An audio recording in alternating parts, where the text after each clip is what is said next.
کہ بندہ صدقے جائے جہاں سے وہ گزرا کرتے تھے، ان راہوں پہ بندہ جان دے دے جہاں سے وہ اپنا قافلہ لے کے گزرتے تھے۔ آپ معمولی سمجھتے ہیں رسول پاک کے ساتھ رہنے والے لوگوں کو؟ او بھائی میرے ساتھ جو لوگ آتے جاتے ہیں وہ میرا انتخاب ہے، دوست احباب کا انتخاب ہے، انتظامیہ کا انتخاب ہے۔ تو جو لوگ مدینے والے رسول کے ساتھ رہتے ہیں وہ رب کریم کا انتخاب ہے، اللہ نے منتخب کیے۔ اور واللہ یختص برحمتہ من یشاء، سارے کام جو ہوتے ہیں نا، سارے کام وہ کسبی نہیں ہوتے، کچھ وہبی بھی ہوتے ہیں۔ کچھ لوگ ایسے ہوتے ہیں جنہیں اللہ تعالیٰ اپنی رحمت سے خاص بنا لیا کرتا ہے۔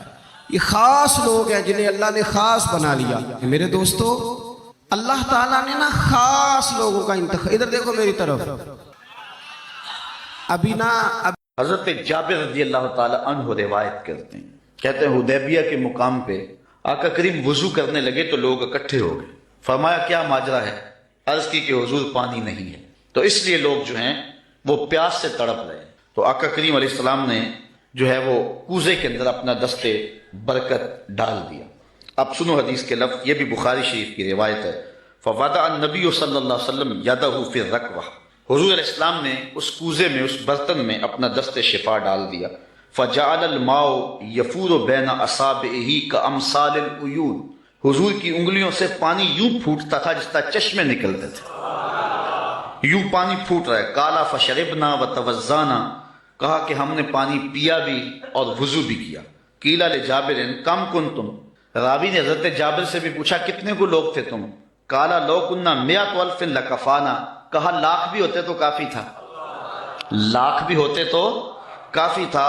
کنا خمسہ عشرۃ مئہ، لیکن ہم تھے جو ہیں وہ 1500، لیکن اگر وہ لاکھ بھی ہوتے تو وہ پانی کم نہ پڑتا۔ یہاں اعلیٰ حضرت کا اسلوب پھر دیکھیے، آپ فرماتے انگلیاں ہیں فیض پر، ٹوٹے ہیں پیاسے جھوم کر، انگلیاں ہیں فیض پر، ٹوٹے ہیں پیاسے جھوم کر، ندیاں پنجاب رحمت کی ہیں جاری واہ واہ، ندیاں پنجاب رحمت کی ہیں جاری واہ واہ۔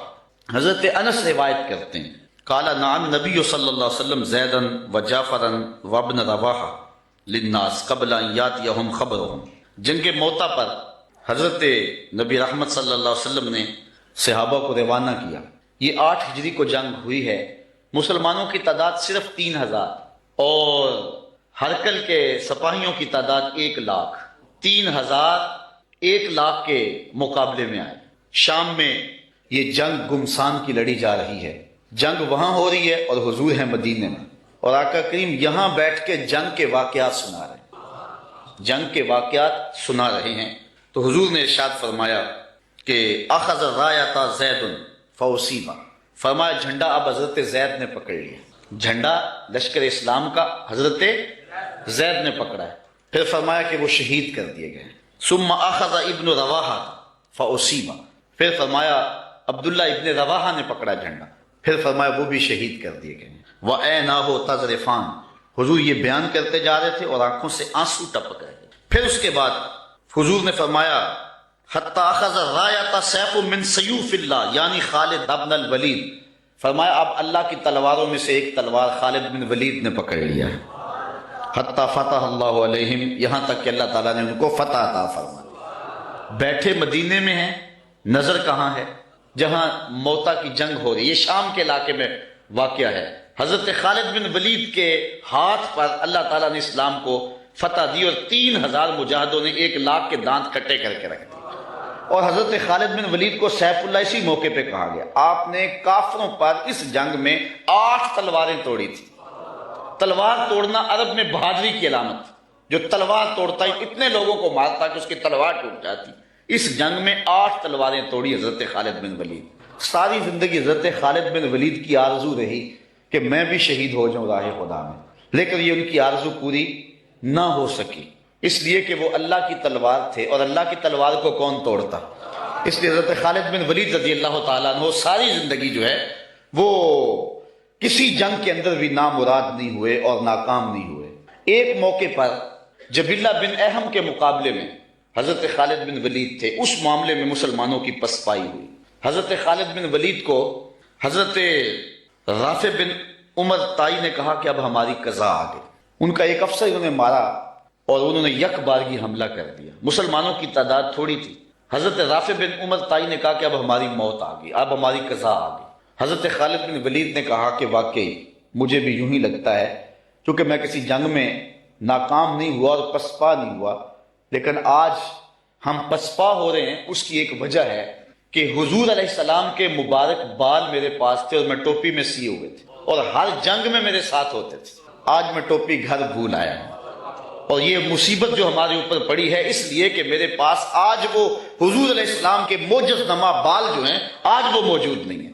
لیکن بندہ مٹ نہ جائے آقا پہ تو وہ بندہ کیا ہے, بے خبر ہو جو غلاموں سے وہ آقا کیا ہے. دور طیبہ سے جب بھی میں تڑپا کبھی, ان کو حالات کی سب خبر ہو گئی. حضور حضرت ابو عبیدہ کو خواب میں ملے اور فرمایا خالد پہ مشکل بنی اور تم یہاں سو رہے ہو. وہ فوراً اٹھے اور اعلان کروا دیا, کہا جلدی تیار ہو جاؤ, حضرت خالد کی مدد کو پہنچنا ہے. راتوں رات لشکر تیار ہوا اور حضرت خالد بن ولید رضی اللہ تعالی عنہ کی مدد کے لیے لشکر چل پڑا. انہوں نے دیکھا کہ ایک نقاب پوش سوار ہے جو لشکر سے ہٹ کر کے چل رہا ہے. امیر لشکر نے کہا کہ ذرا اس شخص کو دیکھو, یہ کون ہے, کوئی جاسوس نہ ہو. جب مجاہد اس کے پاس گئے, اس نے کہا کہ پیچھے ہٹ جاؤ, میں کوئی غیر نہیں ہوں, میں حضرت خالد بن ولید کی بیوی ہوں. جب حضرت ابو عبیدہ نے اعلان کروایا نا کہ تیار ہو جاؤ کہ خالد پہ مشکل آ گئی ہے, تو میں نے سوچا کہ اللہ کے شیر پہ کبھی مشکل آئی تو تھی نہیں, یہ کیا ہو گیا. تو میں نے غور کیا تو ان کی ٹوپی گھر رہ گئی تھی, تو میں نے ٹوپی لی, میں ان کو ٹوپی دینے جا رہی. لشکر کے ساتھ ساتھ حضرت خالد بن ولید کی اہلیہ بھی چلتی رہی. حضرت خالد بن ولید ادھر محاذ پہ ڈٹے ہوئے. اچانک حضرت خالد بن ولید کیا دیکھتے ہیں کہ ایک جانب سے اللہ اکبر کی آواز آئی اور 5-6 مجاہد ہیں جو دشمن کے لشکر کو پیچھے دھکیل رہے ہیں, اور اس میں ایک نقاب پوش مجاہد بھی ہے. حضرت خالد بن ولید نے گھوڑے کو ایڑ لگائی اور جا کے اس کے قریب کھڑے ہو گئے. کہا جوان مجاہد تو کون ہے کہ لشکر کے جو ہے پشتے کاٹ رہا ہے. اس نے تھوڑا سا نقاب سرکا کے کہا آنا زوجتو کا ام تمیم, میں تمہاری بیوی ام تمیم ہوں, اور تم حضور کے بالوں والی ٹوپی بھول آئے تھے, میں وہ تمہیں دینے آئی ہوں. تو انہوں نے وہ ٹوپی ان کو پیش کی, تو اللہ نے اسی دن حضرت خالد بن ولید کو فتح عطا فرمایا. یہ حضور علیہ الصلوۃ والسلام کے منہ مبارک کا. حضرت انس سے ایک روایت سنی, کہتے ہیں کہ ایک دن حضور نے حجامت کرائی, حج کا موقع تھا. ثم دعا بالحلاق, حضور علیہ السلام نے جو ہے وہ حجام کو بلایا. وناول الحالق شقہ الایمن, حضور نے اپنی دائیں جانب حلاق کے آگے کی. فحلقہ, تو اس نے آپ کے بال مبارک کاٹ دیے. ثم دعا ابا طلحہ الانصاری, پھر حضرت ابو طلحہ انصاری کو بلایا. فآتاہ, اور ان کو وہ بال عطا کر. ثم ناول شقہ الایسر, پھر اپنی بائیں جانب حجام کے آگے کی. فقال اہلک, اور فرمایا اب یہاں سے بال کاٹو. فحلقہ, اس نے بال کاٹے. فآتاہ ابا طلحہ, وہ بال بھی حضرت ابو طلحہ انصاری کو دے دیے. فقال اقسمہ بین الناس, پھر فرمایا اے ابو طلحہ یہ بال لوگوں میں بانٹ دو. حضرت عثمان بن عبداللہ روایت کرتے ہیں کہ حضرت ام سلمہ رضی اللہ تعالی عنہا کے پاس, حضور کی زوجہ محترمہ کے پاس حضور کے کچھ بال تھے. مدینے میں جب کوئی بیمار ہو جاتا تو وہ لے کر کے ان کے پاس آ جاتے, تو وہ ڈبیا سے بال نکالتی اور وہ ان بالوں کو اس پانی کے گلاس کے اندر حرکت دیتی, اور جب حضور کے مبارک منہ نور کی برکت اس پانی میں آ جاتی تو مریض کو دے دیتی, اللہ شفا عطا فرما دیتا. صحابہ میں ایک نام ایسا ہے جن کو کبھی زندگی میں کوئی شکست نہیں ہوئی, اور وہ نام ہے حضرت خالد بن ولید کا. چونکہ انہیں سیف اللہ کہا گیا, اور اللہ کی تلوار کو کون شکست دے سکتا ہے, بلکہ حضرت خالد بن ولید کی آرزو تھی کہ میں راہ حق میں شہید کیا جاؤں, لیکن یہ آرزو ان کی پوری نہیں ہو سکی, اور وہ بستر پہ اپنی طبی موت فوت ہوئے, اس لیے کہ اللہ کی تلوار کو کون توڑ سکتا تھا. تو حضرت خالد بن ولید جس جنگ میں بھی گئے ہیں انہیں کامیابی ہوئی. ایک مرتبہ حضرت خالد بن ولید پر مشکل آ گئی. حضرت رافع بن عمر طائی, وہ بھی آپ کے ساتھی تھے, آپ کے نائب کمانڈر تھے, تو انہوں نے کہا کہ لگتا ہے آج قضا آ گئی, جو حالات ہیں مسلمان پسپا ہونے لگے, اور یہ پہلی بار ایسا ہوا تھا کہ خالد بن ولید کی قیادت میں لڑی ہوئی کوئی جنگ اس میں پسپائی ہو رہی ہے. تو حضرت عمر بن رافع الطائی نے کہا کہ لگتا ہے قضا آ گئی ہے. تو حضرت خالد بن ولید نے کہا کہ مجھے بھی ایسا ہی لگتا ہے کہ کوئی مشکل بن گئی ہے. ادھر یہ پسپا ہو رہے ہیں, ادھر حضرت ابو عبیدہ کو حضور مدینے میں خواب میں ملے اور کہا تم یہاں بیٹھے ہوئے ہو, اللہ کے شیر پہ مشکل بنی ہوئی ہے. بس رات کے موقع پہ حضرت ابو عبیدہ نے اعلان کروا دیا، کہا جلدی تیار ہوئے مجاہد، حضرت خالد بن ولید کی مدد کو پہنچنا ہے۔ ایک دم قافلہ تیار ہو گیا، وہ تو ہر وقت تیار رہتے تھے، مجاہد نبی کے راستے کے، حق کی راہوں کے مسافر۔ یہ لشکر تیار ہو کے حضرت ابو عبیدہ کی قیادت کے اندر جب نکلا تو راستے کے اندر انہوں نے ایک منظر دیکھا کہ لشکر سے تھوڑا سا ہٹ کر کے ایک نقاب پوش سوار بھی ساتھ ساتھ چلتا جا رہا ہے۔ تو حضرت ابو عبیدہ نے اپنے جاسوس سے کہا کہ جاؤ اس کو دیکھو یہ کون ہے، اور کچھ لوگ لے جاؤ اور اس کو پکڑ کے لے آؤ۔ جب لوگ ان کے قریب گئے تو انہوں نے کہا کہ میرے قریب نہ آنا، میں حضرت خالد بن ولید کی بیوی ام تمیم ہوں۔ تو کہا کہ تم رات کے موقع پہ لشکر کے ساتھ اس مشکل حالت میں کیوں جا رہی ہو؟ تو انہوں نے کہا کہ جب حضرت ابو عبیدہ نے اعلان کروایا نا کہ جنگ کے لیے نکلو، حضرت خالد بن ولید پہ مشکل آئی ہوئی ہے، تو میں پریشان ہو گئی کہ اللہ کے اس شیر پر کبھی مشکل آئی تو نہیں تھی، تو کیا ہوا؟ تو میں نے جب غور کیا تو ان کی ٹوپی گھر رہ گئی ہے جس میں حضور کے بوئے مبارک سیے ہوئے ہیں، اور جب بھی وہ جنگ پہ جاتے ہیں تو وہ ٹوپی نہیں بھولتے۔ تو آج وہ میں نے غور کیا کہ ان پہ مشکل کیوں آئی ہے، تو میں نے غور کیا تو ٹوپی گھر پڑی ہوئی ہے، میں ان کو ان کی امانت دینے جا رہی ہوں۔ یہ لشکر جب پہنچا ادھر حضرت خالد بن ولید نے جبیلہ بن اہم کے مقابلے کے اندر محاذ کو سنبھالا ہوا تھا کہ اچانک 2-3 سوار آگے بڑھے اور جدھر وہ جاتے ہیں دشمن کو دھکیلتے چلے جاتے ہیں۔ حضرت خالد بن ولید نے دیکھا کہ ایک نقاب پوش سوار بھی ان سواروں میں ہے، تو آپ نے اپنے گھوڑے کو ایڑ لگائی اور آگے بڑھ کے کہا اے نقاب پوش تو کون ہے؟ تیری تلوار کے آگے کوئی ٹھہرتا ہی نہیں ہے۔ تو اس نے تھوڑا سا پردہ سرکایا، کہا مجھے پہچانتے نہیں؟ آنا زوجتو کا ام تمیم، میں تمہاری بیوی ام تمیم ہوں، اور تم حضور کے بالوں والی ٹوپی بھول آئے تھے تو میں دینے آئی ہوں۔ اور پھر آگے بڑھ کے ان کو ٹوپی دی۔ حضرت خالد بن ولید نے ٹوپی سر پہ رکھی، اللہ نے اسی دن پتہ عطا فرما دی۔ عید کا دن اللہ کے حضور ذکر فکر میں گزاریے گا، دوستوں سے ملیے گا، رشتہ داروں سے ملیے گا، اچھے کھانے کھائیے گا، اچھا لباس بھی پہن لیجئے گا، لیکن یہ بات ذہن میں رکھیے گا کہ عید نئے لباس پہننے کا نام نہیں ہے، عید رنگا رنگ کھانے کا نام نہیں ہے، عید اللہ کے شکرانے کا نام ہے۔ یہ بات ذہن میں رکھیے گا کہ اپنے رب سے کبھی بھی غافل نہیں ہونا۔ جب عید کے دن سب سے ملتے ہو تو رب سے کیوں نہیں ملتے ہو؟ عید کے دن تو ان سے بھی ملتے ہو جو تم سے ناراض تھے، عید کے دن ان سے بھی تم جفیاں لگاتے ہو جن سے تم بہت دور ہو چکے تھے۔ تم کہتے تھے کہ رسم زمانہ بھی ہے، دستور بھی ہے، آج عید کا دن ہے، آج تو گلے ملنا چاہیے۔ تو یار دشمنوں کو بھی بھر بھر کے گلے سے ملتے ہو، تو عید کے دن رب سے ملنے مسجد میں کیوں نہیں جاتے؟ اس دن کیوں اللہ سے دور ہو گئے؟ تو 5 گانا نماز کا آپ اہتمام کیجئے، ایک اضافی نماز تمہارے اوپر عید کے دن واجب کر دی گئی ہے تو اس کو بھی ادا کیجئے۔ اللہ کے حضور سرخروئی اور کامیابی کے لیے دعا مانگتے ہوئے ماہ صیام سے رخصت ہوں۔ روزوں کے اندر ہماری جو کوتاہیاں ہوتی ہیں، روزے کو ان کے پورے آداب کے ساتھ ہم رکھ نہیں پاتے، تو اس کا کفارہ صدقہ فطر کے نام سے ہمارے اوپر واجب کیا گیا ہے۔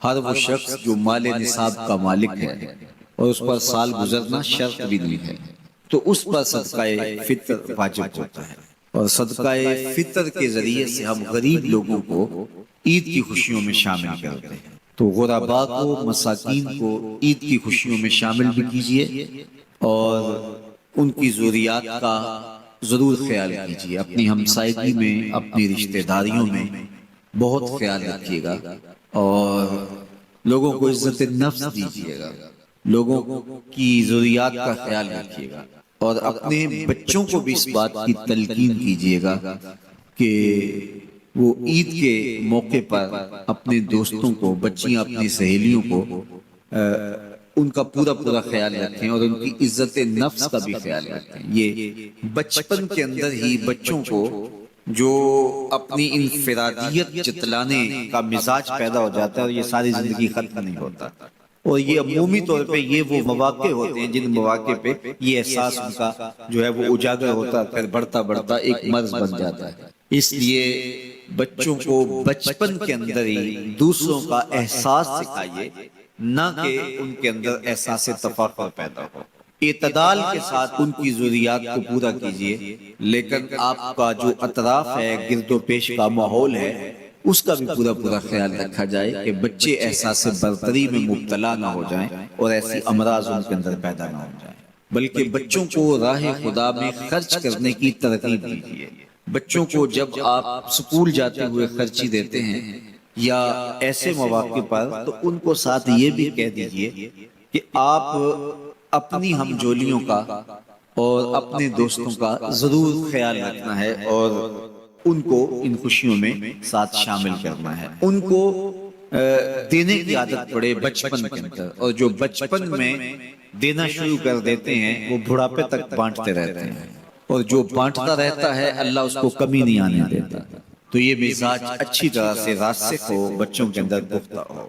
تو یہ عید نئے کپڑے پہننے کا نام نہیں ہے، عید جو ہے وہ اللہ سے ڈرنے کا نام ہے۔ حضرت سیدنا فاروق اعظم رضی اللہ تعالیٰ عنہ عید کے دن رو رہے تھے، تو کسی نے کہا کہ عمر عید کے دن رو رہے ہو؟ تو کہا مجھے نہیں پتا میرے روزے قبول ہوئے ہیں یا میں مقبولین میں سے ہوں یا مطرودین میں سے۔ اگر مقبول ہوں تو اچھی بات ہے، اور اگر مقبول نہیں تو روزے منہ پہ مارے جاتے ہیں۔ تو اس لیے عید کا موقع ہمارے لیے ایک بہت بڑا امتحان بھی ہے، اور عید کا موقع ایک اعتبار سے بہت بڑی خوشی بھی ہے کہ اللہ تعالیٰ نے ہمیں توفیق نصیب کی کہ ہمیں 29 یا 30 روزے نصیب کیے۔ روزے 30 ہوں یا 29 ہوں، یہ واضح میں رکھیں، اللہ ثواب پورے 30 کا عطا کرتا ہے۔ جو پاکستان میں اس وقت چاند کی صورتحال ہے تو غالب امکان یہی ہے کہ آج آخری روزہ ہوگا اور کل عید ہوگی، لیکن یہ رویت حلال کمیٹی کے اعلان پر منحصر ہے۔ اگر ان کو شرعی شہادتیں مل جاتی ہیں اور وہ اعلان کرتے ہیں تو کل عید ہوگی، اگر نہیں اعلان کرتے تو پرسوں عید ہوگی۔ چونکہ یہاں تو شریعت نے ہمیں جو کہا ہے وہ یہی ہے کہ روزہ چاند کو دیکھ کے رکھو اور روزہ چاند کو دیکھ کے افطار کرو۔ تو چاند کی رویت جب ہوگی تو ہم روزہ رکھیں گے، چاند کی رویت ہوگی تو ہم عید کریں گے۔ تو ہم حضور علیہ السلام کے اس فرمان کے پابند ہیں۔ جدید ذرائع جو ہیں ان سے ہم مدد تو حاصل کر سکتے ہیں، لیکن شرط رویت ہے، تو رویت سے ہی عید ثابت ہوگی، رویت سے ہی روزہ ثابت ہوگا۔